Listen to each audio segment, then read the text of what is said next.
बिस्मिल्लाहिर्रहमानिर्रहीम। अस्सलाम वालेकुम। दावत नूर में कहती हूँ आपको एक बार फिर से खुश आमदीद। आज जो रेमेडी आपके साथ शेयर करने जा रही हूँ ये रेमेडी है कॉन्स्टिपेशन को लेकर, यानी उर्फ़े आम में जिसको कब्ज़ कहा जाता है। आजकल के दौर में अगर देखा जाए 85 से लेकर 90% तक लोग या शायद इससे भी ज़्यादा हर बंदा कॉन्स्टिपेटेड है।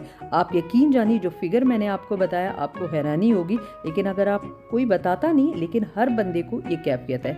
आपने देखा होगा कि आजकल हर इंसान को बहुत ज़्यादा गुस्सा आता है, वो बहुत ज़्यादा जल्दी चिढ़ जाता है। क्यों होता है? क्योंकि पेट सही तौर पे साफ़ नहीं हो पाता, उसकी गैसेस हमारे पूरे बॉडी में डिफ्यूज़ होने लगती है, जिसकी वजह से हमारा नर्वस डिसऑर्डर होने लगता है और इंसान को बहुत जल्दी गुस्सा आने लगता है, वो चिड़चिड़ा हो जाता है।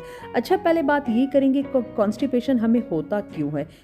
एक बड़ी बात ये कि जो हम लोग डाइट आजकल ले रहे हैं वो किस किस्म की है। यार फाइन आटे का यूज़ हो रहा है, छना हुआ आटा, मैदे का आटा, बेकरी से बनी हुई चीज़ें बेतहाशा हमारी ज़िंदगी में ऐड हो गई, फाइबर ना होने के बराबर है। यहाँ तक किया जाता है कि सैलड में जो खीरा डाला जाता है ना, उसके भी ग्रीन स्किन को हटाकर हम लोग उसे यूज़ करते हैं। मतलब फाइबर को टोटल हमने ख़त्म कर दिया, इस बगौल कोई भी यूज़ नहीं करता। दूसरी बड़ी वजह यह है कि हम लोग बहुत ज़्यादा कभी कभार वेट लॉस करने के लिए हार्श डाइट पर चले जाते हैं और यूँ समझ लीजिए कि इतना खाना खा रहे होते हैं कि जिसकी वजह से प्रॉपर तौर पर डाइजेशन नहीं हो पा रही होती है और इंस्टेंटाइन मतलब एंथड़ियाँ अपना काम सही नहीं कर पाती है।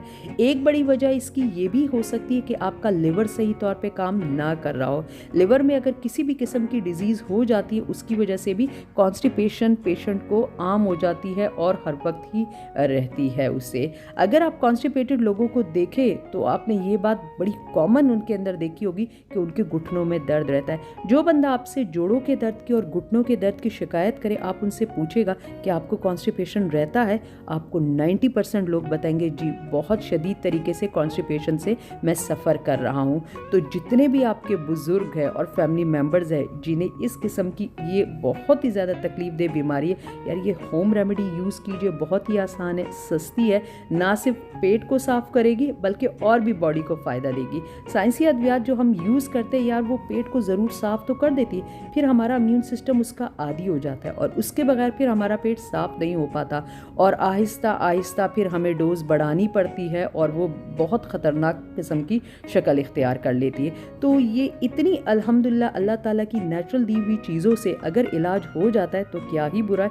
दूसरा, इसके फ़ायदे कॉन्स्टिपेशन को हटाने के अलावा और भी अनगिनत है, जो कि आगे मैं आपके साथ डिस्कस करूंगी।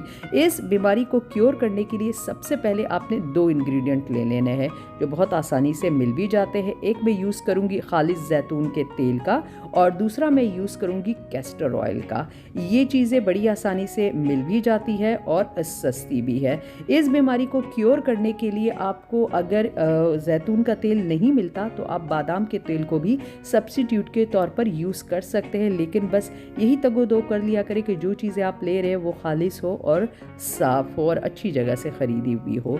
तो ये जैतून का तेल कितना लेना है, कैस्टर ऑयल कितना लेना है, आगे जाके आपको बता देती हूँ। ये कैस्टर ऑयल मतलब फार्मेसी से यानी स्टोर पर बड़ी ही आसानी से मिल जाता है और तकरीबन 25 से 30 रुपए इसकी प्राइस होती है।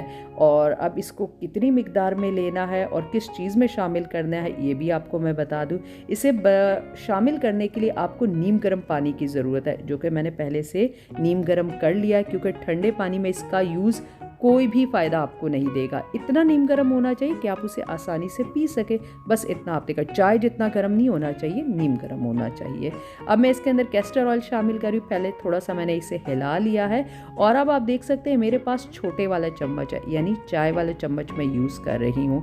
जो लोग कभी कभार जिन्हें कॉन्स्टिपेशन होती वो आधा चाय का चम्मच लेंगे और अगर कोई बहुत ही क्रॉनिक और जिन्हें साल से कॉन्स्टिपेशन है तो वो 1 चाय का चम्मच ले सकते। इससे ज़्यादा आप मिकदार मत बढ़ाइएगा। आपका अगर एक बार में सही पेट साफ़ नहीं हो पा रहा, आप 2-3 रातें मुसलसल पी लीजिए, कोई साइड इफ़ेक्ट नहीं है इसके।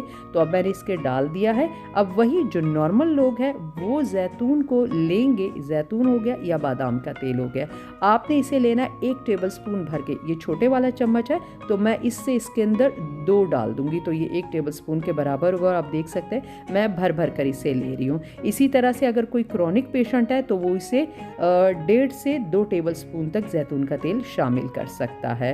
और अब मैंने ये चीज़ें शामिल कर दीजिए। अब इसके अंदर आपने डालना है नीम गर्म पानी, इसको लेना किस टाइम है जो आपके लिए सबसे बेस्ट रिजल्ट रहेगा और आपको 100% आउटपुट देगा, ये भी आपको मैं बता देती हूँ। नीम गर्म पानी आपने इतना डालना है कि 1 गिलास आपका अच्छी तरह से भर जाए, बॉडी को पानी भी, लिक्विड भी मिल जाएगा और इसके अंदर ये चीज़ें डिज़ोल्व भी अच्छी तरह से हो जाएंगे। अब इतना मिक्स आपने करना है कि ऑयल के जितने भी ये ड्रॉपलेट्स आपको नज़र आए ये अच्छी तरह से इसके अंदर डिस्ट्रीब्यूट हो जाए। नीचे जो कैस्टर ऑयल काफ़ी डेंस होता है नीचे बैठा हुआ है, उसको भी अच्छी तरह से आपने मिक्स कर लेना है। मिक्स करने के बाद आपने इसको रात के टाइम सोने से पहले आपने लेना और इसके बाद कुछ भी आपने खाना पीना नहीं करना है। मतलब आपके घंटे को 2 से 3 या 4 घंटे हो जाने चाहिए, आपने इस रेमेडी को यूज़ कर लेना। आप इसे एक दफ़ा भी यूज़ कर सकते हैं, 3 दफ़ा हफ्ते में यूज़ कर सकते हैं और ये आपको बेस्ट रिजल्ट देगा। दूसरी बड़ी बात ये कि ये आपकी बॉडी को अपना आदी नहीं बनाएगा। आपकी अंथड़ियों में जो खुश्की हो गई है, दिमाग में जो खुश्की हो गई जिसकी वजह से बार बार कॉन्स्टिपेशन हो रही, यार मॉइस्चराइज अंदर से भी हो जाएगा और बाहर की स्किन भी आपकी खिलने लगेगी। यकीन जाने ये नेचुरल चीज़ों का फ़ायदा ये होता है कि ये एक चीज़ के लिए यूज़ करते हैं और 1000 फ़ायदे और देते हैं। और जो केमिकल अद्वियात होती है वो एक चीज़ को तो सही ज़रूर करती है लेकिन हज़ारों को अंदर ख़राब कर देती है। बस सिर्फ इतना सही फ़र्क है। तो दे दीजिए रेमेडी को एक ज़बरदस्त सा लाइक। चैनल पर अगर नए हैं सब्सक्राइब किए बगैर मत जाइएगा। फ्रेंड्स एंड फैमिली मेम्बर ख़ासतौर पर बुजुर्गों के साथ इसे ज़रूर शेयर कीजिएगा और कमेंट बॉक्स पर अपना फीडबैक दीजिए। अल्लाह हाफ़िज़।